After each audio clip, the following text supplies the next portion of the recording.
वंदना किचनमध्ये आपले खूप खूप स्वागत आहे। आज आपण पाहणार आहोत घरच्या घरी ऊस न वापरता ऊसाचा रस किंवा ज्यूस कसा बनवायचा ते अगदी सोप्या पद्धतीने आपण आज बनवणार आहोत। व्हिडिओमध्ये आपण अगदी सोप्या पद्धतीने कमी वेळेत आणि कमी साहित्याचा वापर करून मशीनचा वापर न करता स्वादिष्ट ऊसाचा रस तयार करणार आहोत।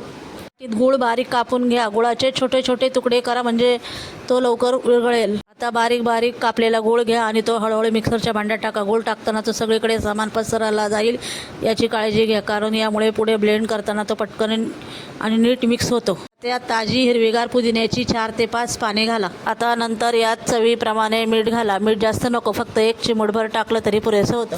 एक ताजं लिंबू घ्या आणि त्याचा रस हलक्या हाताने यात पिळून घाला। गुळाच्या गोडेपणासोबत लिंबाचा हा हलका आंबट गोड स्वाद एकदम परफेक्ट ऊसाचा रस तयार होतो।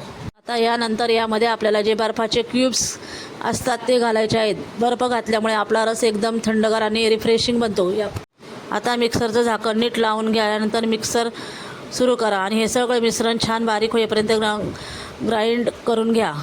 तुम्ही बघू शकता खूप छान आपलं हे रसाचे मिश्रण तयार झालेले आहे। वाटी गूळ घातलेला आहे, त्यामध्ये 3 ते 4 ग्लास होतात, तर मी इथे 3 ते 4 ग्लास थंड पाणी ओतून घेतलेलं आहे।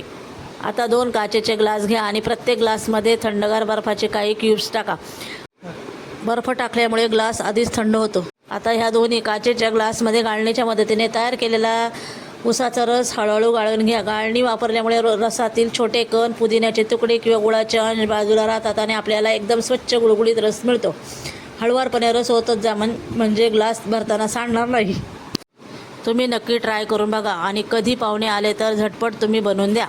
कोणालाही विश्वास पटणार नाही की आपण हा घरीच ऊसाचा रस तयार केलेला आहे।